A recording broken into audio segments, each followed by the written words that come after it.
जय हिंद दोस्तों, स्वागत है आपका आपके YouTube channel study with R में। दोस्तों आज हम लोग इडुटेरिया 5000 प्लस जो सामान्य अध्ययन के प्रश्न है इसी बुक को देखने वाले हैं। इस बुक में जो है सामान्य अध्ययन के 100 प्रैक्टिस सेट दिए हुए हैं, जिसमें एक प्रैक्टिस सेट में 50 क्वेश्चन दिए हुए हैं। ये जो क्वेश्चन है all state PCS, BSSC, BPSSC, SSC, railway, banking, CDS, NDA अन्य सभी प्रतियोगिता परीक्षा के लिए जो है बहुत ही उपयोगी है। इसके सभी क्वेश्चन जो है बहुत ही इंपॉर्टेंट हैं। तो आज जो है हम लोग प्रैक्टिस सेट नंबर 13 को देखेंगे। इसे पिछले वीडियो में जो है हम लोगों ने प्रैक्टिस सेट नंबर 12 तक को देख लिया था। अगर आपने हमारे पिछले वीडियो को नहीं देखा है तो जो इडुटेरिया 5000 प्लस के नाम से जो है मैंने प्ले लिस्ट बना दिया है, पिछले वीडियो को जरूर देख लें। और पहली बार अगर हमारे चैनल पर विजिट कर रहे हैं तो चैनल को सब्सक्राइब कर बेल आइकन जरूर प्रेस कर लें।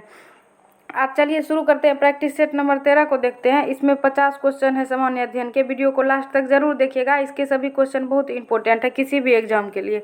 तो इसमें जो पहला दिया हुआ है क्वेश्चन कि निम्न में कौन सी सदिश राशि है, तो सदिश राशि का यहाँ पे बात किया गया है। अगर सदिश और अदिश राशि देखें तो अदिश राशि और सदिश राशि में जिसमें परिमाण होता है, परिमाण और दिशा दोनों हो, वो जो हो जाएगा सदिश राशि हो जाएगा। और अदिश राशि में जो है केवल परिमाण होता है, दिशा उसमें नहीं होता है। तो अदिश राशि की अगर हम लोग बात कर ले तो ये जो है अदिश राशि, इसमें ये हो जाएगा चाल, तापमान और विद्युत धारा जो है ये सभी जो है अदिश राशि है। और यहाँ पे सदिश राशि पूछ रहा है तो ये जो है चाल, प्रवणता जो है यही सदिश राशि हो जाएगा। अगर कुछ और सदिश राशि हम लोग देख ले तो विस्थापन, वेग, त्वरण, मंदन, संवेग, कोणीय वेग, बल, भार, ये सभी जो है ये सभी सदिश राशि ही है। इसे भी ध्यान में रखेंगे। क्वेश्चन नंबर 2 को देखते हैं।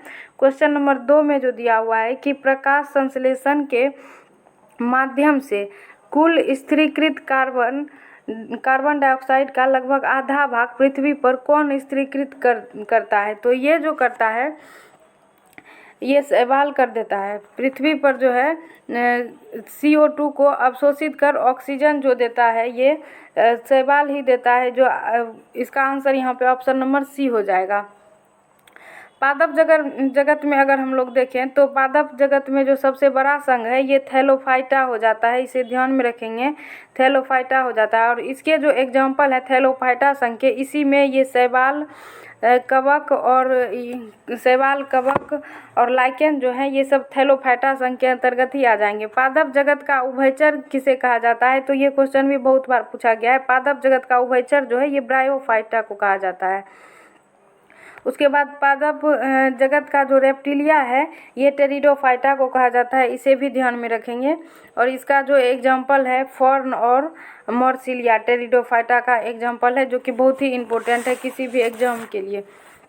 चलिए देखते हैं क्वेश्चन नंबर 3 को। 3 में जो दिया हुआ है कि रक्त शर्करा को नियंत्रित करने के लिए इंसुलिन का स्राव निम्नलिखित में से किस ग्रंथि द्वारा होता है। तो इंसुलिन का स्राव जो है ये अग्नाशय के द्वारा होता है। और अग्नाशय जो है पैनक्रियाज ये मिश्रित ग्रंथि है, क्योंकि इससे जो है हार्मोन और एंजाइम दोनों ही स्रावित होता है। तो इसे भी ध्यान में रखेंगे। बहुत बार क्वेश्चन पूछा गया है कि मिश्रित ग्रंथि कौन सी है जो कि एंजाइम और हार्मोन दोनों का स्राव करती है। तो ये अग्नाशय हो जाएगा। इसका आंसर भी यहाँ पे ऑप्शन नंबर बी हो जाएगा। इंसुलिन जो है ये बीटा कोशिका से निकलती है। इस पॉइंट को भी ध्यान में रखेंगे। आगे देखते हैं क्वेश्चन नंबर 4 को। 4 में दिया हो कि निम्नलिखित में कौन सा डीएनए में नहीं पाया जाता है। डीएनए में जो नहीं पाया जाता है इसमें जो हो जाएगा ये डीएनए में नहीं पाया जाता है जो एडेनिन और थायमिन, साइटोसिन, ये सभी जो है ये डीएनए में पाया जाता है। इस डीएनए जो है इसमें यूरासिल नहीं पाया जाता है। तो इसका आंसर यहाँ पे ऑप्शन नंबर डी हो जाएगा। डीएनए को अगर हम लोग और देखें तो डीएनए डबल हेलिक्स मॉडल होता है। इसकी जो संरचना होती है कुछ इस तरह से होती है। और ये जो है डीएनए का डबल हेलिक्स मॉडल किसने दिया था, तो ये वाटसन एवं क्रिक के द्वारा दिया गया था। ये क्वेश्चन बहुत बार पूछा गया है, इसे ध्यान में रखेंगे। डीएनए में जो है 4 प्रकार के नाइट्रोजनी क्षार होते हैं। कौन कौन होते हैं तो हम लोग देख लेते हैं। एडानिन हो जाता है, एडानिन, थायमिन हो जाता है, उसके बाद एक गुआनिन हो जाता है और साइटोसिन हो जाता है। तो ये 4 जो है डीएनए में हो जाता है। वही अगर आरएनए की हम लोग बात करें तो आरएनए जो है ये सिंगल हेलिक्स मॉडल होता है। और इसमें जो है एडानिन एडानिन, थायमिन और यहाँ पे यूरेसिल हो जाता है। ये जो यूरेसिल दिया हुआ ये आरएनए में पाया जाता है। तो इसका आंसर यहाँ पे ऑप्शन नंबर डी हो जाएगा, जो डीएनए में नहीं पाया जाता है। आगे क्वेश्चन 5 को देखते हैं। 5 में दिया हुआ है कि इनमें से किसकी उपस्थिति के कारण मानव रक्त का रंग लाल होता है। तो मानव रक्त का जो रंग लाल होता है ये हीमोग्लोबिन के कारण होता है, और हीमोग्लोबिन में जो है लो नमक तत्व पाया जाता है, इसे ध्यान में रखेंगे। क्वेश्चन नंबर 5 को देखते हैं। 5 में दिया हुआ है कि सिंधु घाटी सभ्यता के अंतर्गत प्राप्त लिपि लिखी जाती थी। तो प्राप्त लिपि जो लिखी जाती थी सिंधु घाटी सभ्यता के अंतर्गत, ये पहली पंक्ति दाईं से बाईं और दूसरी पंक्ति जो थी ये बाईं से दाईं ओर लिखी जाती थी। इसका आंसर ऑप्शन नंबर सी हो जाएगा। सिंधु घाटी सभ्यता की अगर हम लोग बात करें तो सिंधु घाटी की सभ्यता का जो है सभ्यता के बारे में सर्वप्रथम जानकारी जो है ये 1826 ईस्वी में चार्ल्स मैसन ने दिया था। चार्ल्स मैसन ने दिया था। और इसमें जो है इसकी खुदाई 1921 ईस्वी में सर जॉन मार्शल के देखरेख में हुआ था। और पहला स्थल जो है इसमें खुदाई किया गया था ये 1921 ईस्वी में दयाराम सहनी के द्वारा। और दूसरा जो था ये मोहनजोदड़ो था 1922 ईस्वी में, जो कि राखाल दास बनर्जी के द्वारा सिंधु नदी के तट पे जो है इसका खोज किया गया था। तो सर सारे पॉइंट को ध्यान में रखेंगे सिंधु घाटी सभ्यता से रिलेटेड जो था। आगे देखते हैं क्वेश्चन नंबर 7 को। 7 में दिया हुआ है कि प्रथम बौद्ध संगीति के अध्यक्ष कौन थे। प्रथम बौद्ध संगीति की अगर हम लोग बात कर लें तो ये जो प्रथम बौद्ध संगीति है ये राजगीर में हुई थी, और इसके जो प्रथम अध्यक्ष थे ये महाकाश्यप थे। अगर दूसरी संगीति की बात कर लें तो इसके जो अध्यक्ष थे ये मोगलीपुत्तिस थे। ये सबकामी थे, दूसरे के जो थे ये सबकामी थे। और तीसरा जो था ये मोगलीपुत्तिस, और चतुर्थ बौद्ध संगीति जो हुआ था उसका वसुमित्र थे अध्यक्ष। और चतुर्थ बौद्ध संगीति में जो है उपाध्यक्ष भी था, तो वो अशोक घोष था। बहुत बार क्वेश्चन पूछा गया, इसे भी ध्यान में रखेंगे। इसका आंसर ऑप्शन नंबर सी हो जाएगा। आगे देखते हैं निम्नलिखित में से कौन एक प्राकृतिक बंदरगाह नहीं है। प्राकृतिक बंदरगाह जो इसमें नहीं है ये हो जाएगा चेन्नई जो है ये प्राकृतिक बंदरगाह नहीं है, ये कृत्रिम बंदरगाह है। तो इसका आंसर ऑप्शन नंबर सी हो जाएगा। चेन्नई में जो है यहाँ तमिलनाडु ये सबसे पुराना बंदरगाह है। और तमिलनाडु में अगर कुछ और बंदरगाह देख ले तो ये तूतीकोरिन जो है ये सबसे दक्षिणतम बंदरगाह है, ये भी तमिलनाडु में पड़ जाता है। और सब ये जो दिया हुआ है ऑप्शन ए में मुंबई बंदरगाह, ये सबसे बड़ा जो बंदरगाह है प्राकृतिक ये मुंबई बंदरगाह है। और एलिफेंटा की पहाड़ी जो है इसे सुरक्षा प्रदान करती है, इसे भी ध्यान में रखेंगे। ऑप्शन बी में जो कोचीन दिया हुआ है, कोचीन जो है ये केरल में है, और अरब सागर की रानी जो है इसे कहा जाता है। विशाखापट्टनम की वही अगर बात करें तो विशाखापट्टनम जो है ये देश का सबसे गहरा बंदरगाह है, और इसे जो सुरक्षा प्रदान करता है ये डॉल्फिनोज की पहाड़ी इसे सुरक्षा प्रदान करता है। इसका आंसर यहाँ ऑप्शन नंबर सी हो जाएगा। आगे क्वेश्चन 9 देखते हैं। घेरे की नीति या सुरक्षा प्रकोष्ठ की नीति का जनक माना जाता है। तो ये जो जनक माना जाता है ऑप्शन नंबर सी इसका करेक्ट आंसर हो जाएगा, वारेन हेस्टिंग्स को। आगे क्वेश्चन नंबर 10 देखते हैं। 10 में दिया हुआ है कि वामपंथी विचारों पर आधारित फॉरवर्ड ब्लॉक की स्थापना कब हुई थी। तो फॉरवर्ड ब्लॉक की स्थापना जो है ये फॉरवर्ड ब्लॉक की स्थापना ये 1939 में हुई थी, जो कि ये सुभाष चंद्र बोस के द्वारा किया गया था ये फॉरवर्ड ब्लॉक की स्थापना। आगे क्वेश्चन नंबर 11 पे आते हैं। क्वेश्चन नंबर 11 में जो दिया हुआ है 11 में कह रहा है कि विश्व में मछली उत्पादन की दृष्टि से महत्वपूर्ण ग्रांड बैंक निम्नलिखित में से किस क्षेत्र में स्थित है। ये जो स्थित है अटलांटिक महासागर का उत्तरी पश्चिम क्षेत्र जो है इसी में स्थित है। ऑप्शन नंबर 20 का करेक्ट आंसर हो जाएगा। नेक्स्ट क्वेश्चन देखते हैं हम लोग। दिया हुआ है कि सूची 1 और सूची 2 से मिलान करने के लिए, इसमें जो दिया हुआ है घास का मैदान दिया हुआ है और देश पूछ रहा है। तो इसमें पहला जो दिया हुआ है कैंटबरी, ये जो हो जाएगा कैंटबरी हो जाएगा हंगरी, इसका 1 का 2 हो जाएगा। उसके बाद पुस्ताद जो है पुस्ताद हो जाएगा कैंटबरी जो है ये न्यूजीलैंड हो जाएगा, 1 का 3 हो जाएगा। उसके बाद जो पुस्ताद दिया हुआ है पुस्ताद जो है ये हंगरी हो जाएगा। और वेल्स जो है, वेल्स ये दक्षिण अफ्रीका हो जाएगा, इसका 4 हो जाएगा। और पंपास जो है ये अर्जेंटीना हो जाएगा। इस तरह से जो है ये 3 2 4 1 आंसर हो जाएगा इसका ऑप्शन नंबर बी, 3 2 4 1 इसी में मिल रहा है। आगे क्वेश्चन देखते हैं 13 नंबर को। 13 में दिया हुआ है वंदे मातरम किस राष्ट्रीय आंदोलन का मुख्य गीत है। तो वंदे मातरम जो है ये स्वदेशी आंदोलन का मुख्य गीत था। तो ऑप्शन नंबर जो है इसका डी हो जाएगा। आगे जो इसमें अगर हम लोग देखें कि स्वदेशी आंदोलन की बात कर लें तो ये जो है बंगाल विभाजन के विरुद्ध हुआ था स्वदेशी आंदोलन। 7 अगस्त ये जो हुआ था 7 अगस्त 1905 को हुआ था, इसे ध्यान में रखेंगे। और बंगाल विभाजन लागू कब हुआ था, तो ये जो है 16 अक्टूबर को लागू हुआ था, 16 अक्टूबर 1905 को, इसे ध्यान में रखेंगे। इसका आंसर ऑप्शन नंबर डी हो जाएगा। आगे 14 नंबर देखते हैं। 14 में दिया हुआ है कि माउंट बेटन योजना के अंतर्गत कब पहली बार भारत विभाजन एवं पाकिस्तान निर्माण को स्वीकार किया गया था। तो ये जो स्वीकार किया था पहली बार 3 जून 1947 ईस्वी को। आंसर इसका ऑप्शन नंबर बी हो जाएगा। आगे देखते हैं 22 जुलाई जो 1947 दिया हुआ है, इस जो 22 जुलाई को है ये तिरंगा अपनाया गया था 22 जुलाई 1947 ईस्वी को, इसे भी ध्यान में रखेंगे। आगे फिर है कि निम्नलिखित में से कौन संसद के किसी भी सदन का सदस्य नहीं होता है और न ही वह संसद में बैठता है लेकिन वह संसद का अभिन्न अंग है। ये जो हो जाएंगे राष्ट्रपति हो जाएंगे, वे जो है संसद के सदस्य नहीं होते हैं और न ही संसद में बैठते हैं लेकिन वे संसद के अभिन्न अंग माने जाते हैं। तो ये जो हो जाएगा ऑप्शन नंबर बी, राष्ट्रपति आंसर। 16 पे आ जाते हैं। दिया हुआ है कि संविधान सभा का चुनाव निम्नलिखित में से किस आधार पर हुआ।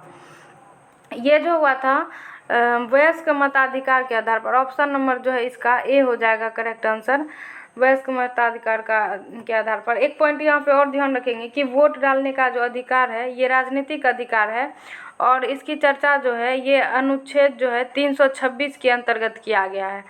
और ये 21 वर्ष से 18 वर्ष जो वोट डालने का उम्र किया गया था, ये 61वां संविधान संशोधन जो है 1989 के द्वारा किया गया था राजीव गांधी के सरकार के समय। इसका आंसर ऑप्शन नंबर ए हो जाएगा। आगे 17 पे आ जाते हैं। दिया हुआ है कि भारतीय संविधान का कौन सा भाग अध्याय संघ और राज्यों के मध्य विधायी संबंधों से संबंधित है।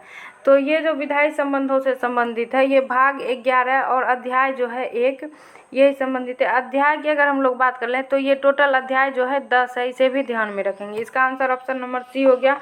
18 देखते हैं। 18 में दिया हुआ है कि किस संविधान संशोधन अधिनियम द्वारा मतदान करने की न्यूनतम उम्र सीमा जो है 21 वर्ष से घटाकर 18 वर्ष किया गया। अभी तुरंत मैंने बताया, इसका जो आंसर हो जाएगा ये 61वां संविधान संशोधन अधिनियम जो है उसी के तहत हुआ था 1989 में, इसे ध्यान में रखेंगे। इसका आंसर ऑप्शन नंबर बी हो जाएगा।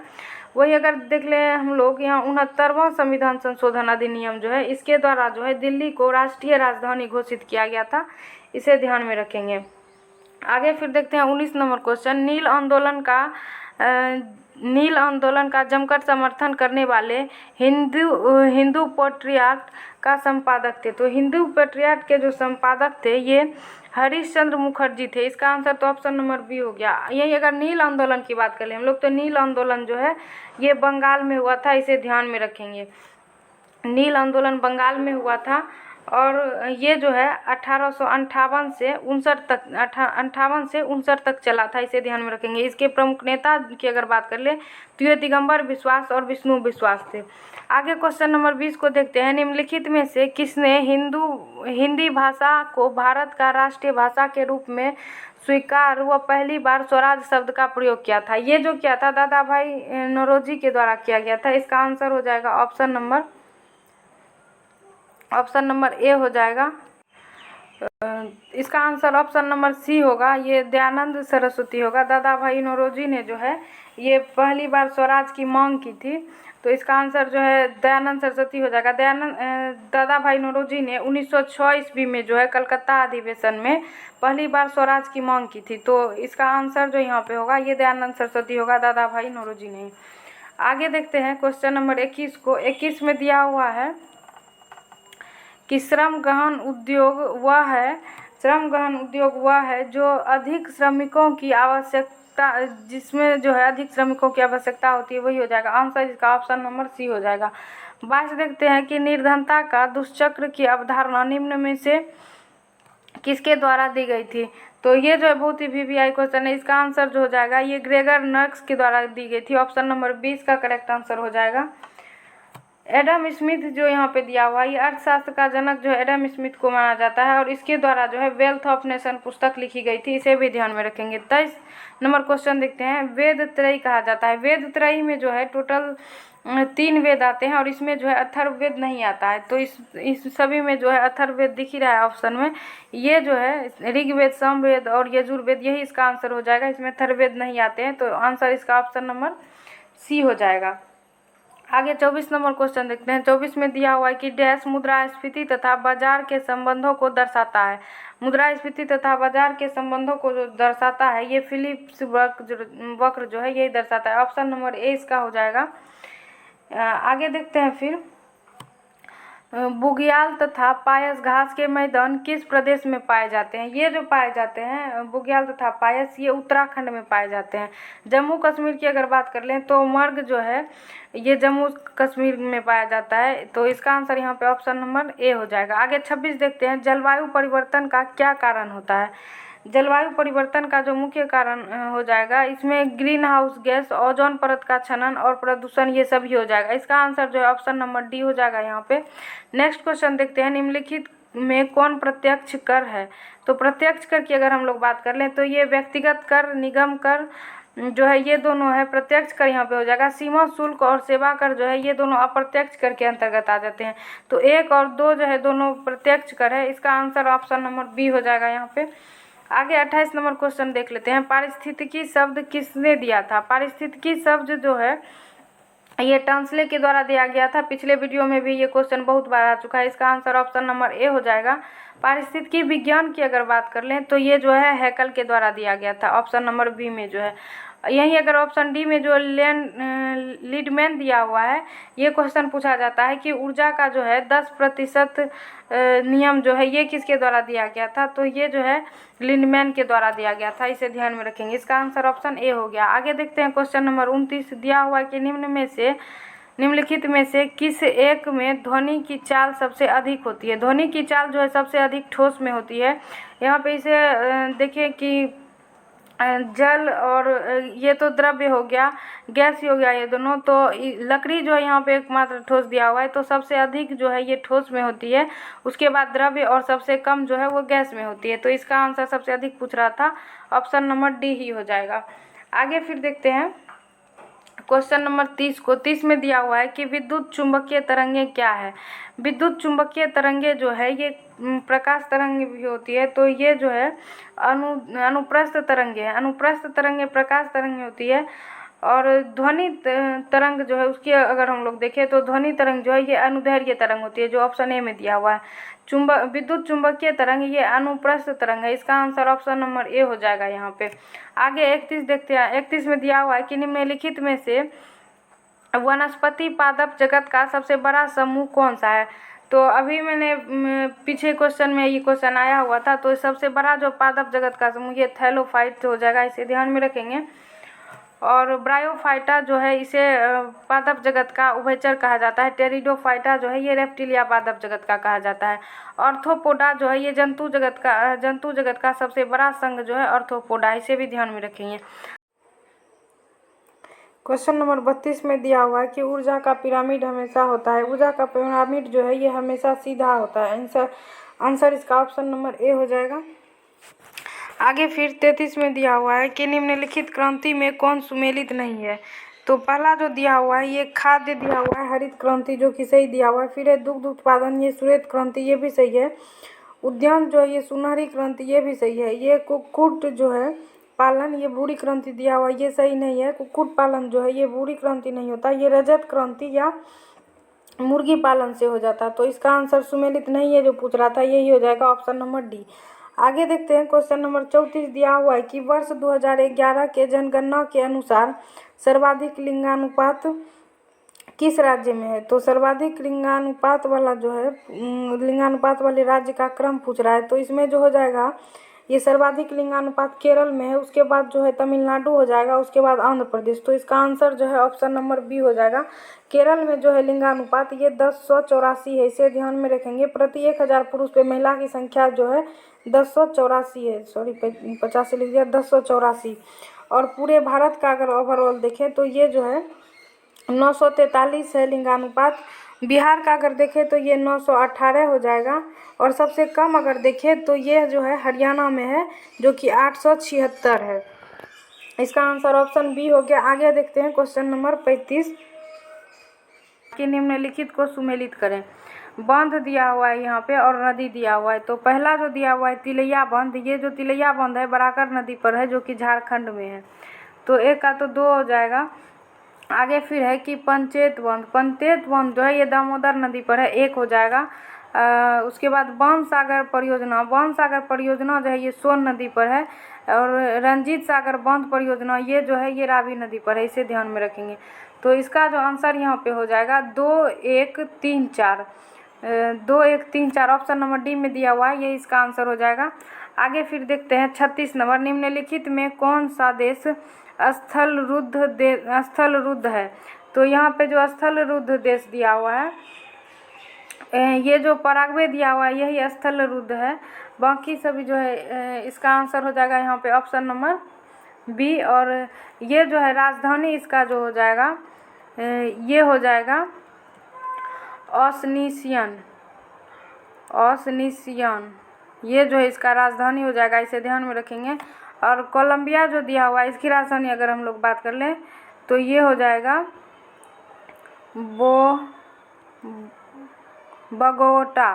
बगोटा जो है इसकी राजधानी हो जाएगा, इसे भी ध्यान में रखेंगे।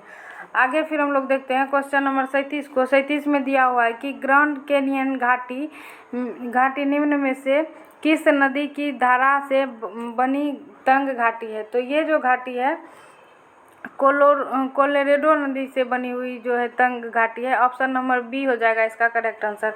38 में दिया हुआ है कि निम्नलिखित में कौन सी समिति भारत में पंचायती राज से संबद्ध नहीं है। तो पंचायती राज से जो संबद्ध नहीं है ये दिनेश गोस्वामी समिति जो है संबंधित है। बलवंत राय मेहता समिति जो है बहुत ही महत्वपूर्ण है, ये 1957 में जो है आया था और ये इसमें जो है त्रिस्तरीय पंचायती राज की बात की गई थी। अशोक मेहता समिति की अगर हम लोग बात कर लें तो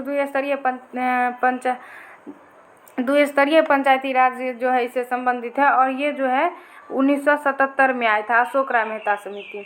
इसका आंसर जो यहाँ पे हो जाएगा ये दिनेश गोस्वामी समिति हो जाएगा जो संबंधित नहीं है। बाकी ये थुंगन समिति और LM सिंघवी समिति ये सभी जो है पंचायती राज से ही संबंधित है। तो इसका आंसर हो जाएगा ऑप्शन डी। आगे देखते हैं 39 नंबर, निम्नलिखित में से किस अधिनियम द्वारा सिखों के लिए पृथक निर्वाचन की व्यवस्था की गई थी। तो सिखों के लिए जो पृथक निर्वाचन की व्यवस्था 1909 के अधिनियम द्वारा की गई थी, ऑप्शन नंबर बी इसका करेक्ट आंसर हो जाएगा। महिलाओं के लिए अगर पृथक निर्वाचन की बात कर ले तो ये 1919 के एक्ट के द्वारा किया गया था। और लोक लेखा समिति की जो स्थापना हुई थी वो भी जो है 1919 के एक्ट के तहत ही हुई थी। आगे अखिल भारतीय की अगर बात कर लें सेवा की स्थापना तो ये 1935 के एक्ट के तहत हुआ था, इसे भी ध्यान में रखेंगे। आगे क्वेश्चन 40 देखते हैं, संविधान सभा की निम्नलिखित समितियों में से किसकी अध्यक्षता जवाहरलाल नेहरू ने नहीं की थी। तो संघ समिति की थी, संघीय संविधान समिति की भी किया था और प्रारूप संविधान की जांच के लिए जो विशेष समिति बनाई गई थी उसकी अध्यक्षता भी जवाहरलाल नेहरू के द्वारा ही की गई थी। यहाँ पे नहीं जो किया था ये प्रांतीय संविधान समिति जो है इसकी अध्यक्षता जवाहरलाल नेहरू के द्वारा नहीं किया गया था। आंसर इसका ऑप्शन नंबर सी हो जाएगा। आगे 41 नंबर देखते हैं। 41 में दिया हुआ है कि भारत के सर्वोच्च न्यायालय की संवैधानिक पीठ के निम्नलिखित में से किस फैसले में मृत्यु दंड की सजा में दुर्लभतम दुर्लभ सिद्धांत का प्रतिपादन किया गया। ये जो किया गया है ये बच्चन सिंह बनाम पंजाब राज्य जो 1980 है उसी में किया गया है। इसका आंसर ऑप्शन नंबर ए हो जाएगा। आगे 42 नंबर पे आ जाते हैं। 42 में दिया हुआ है कि लव स्पेस सर्विस शब्द जो है ये किस खेल से संबंधित है। तो इसका जो संबंध है लव स्मेश और सर्विस ये जो है लॉन टेनिस से संबंधित है। ऑप्शन नंबर ए इसका करेक्ट आंसर हो जाएगा। आगे 43 देखते हैं कि टॉयल पुरस्कार किस क्षेत्र में दिया जाता है। ये जो दिया जाता है पर्यावरण के क्षेत्र में दिया जाता है, इसका आंसर ऑप्शन सी हो जाएगा। 44 नंबर क्वेश्चन देखते हैं, किस भारतीय भाषा को इटालियन ऑफ द ईस्ट कहा जाता है। तो ये जो कहा जाता है इटालियन ऑफ द ईस्ट, ये तेलुगु भाषा को, ऑप्शन नंबर ए हो जाएगा इसका करेक्ट। फिर है कि सारनाथ के धामेक स्तूप का निर्माण किस काल में हुआ था। ये मौर्य काल में हुआ था और इसका जो है निर्माण अशोक के द्वारा करवाया गया था, इसे भी ध्यान में रखेंगे। आगे फिर देखते हैं 46 नंबर क्वेश्चन। 46 में दिया हुआ है कि चंद्रगुप्त की बंगाल पर विजय किस अभिलेख से संबंधित है। चंद्रगुप्त की बंगाल पर विजय जो है ये संबंधित है महास्थान अभिलेख से, ऑप्शन नंबर सी इसका करेक्ट आंसर हो जाएगा। आगे 47 में दिया हुआ है कि चोल एक तमिल राजवंश है जिसकी राजकीय चिन्ह था। चोल का जो राजकीय चिन्ह था ये बाघ था, ऑप्शन नंबर बी हो जाएगा। मछली का अगर देखें तो ये पांड का था और चेर का जो है ये धनुष हो जाएगा।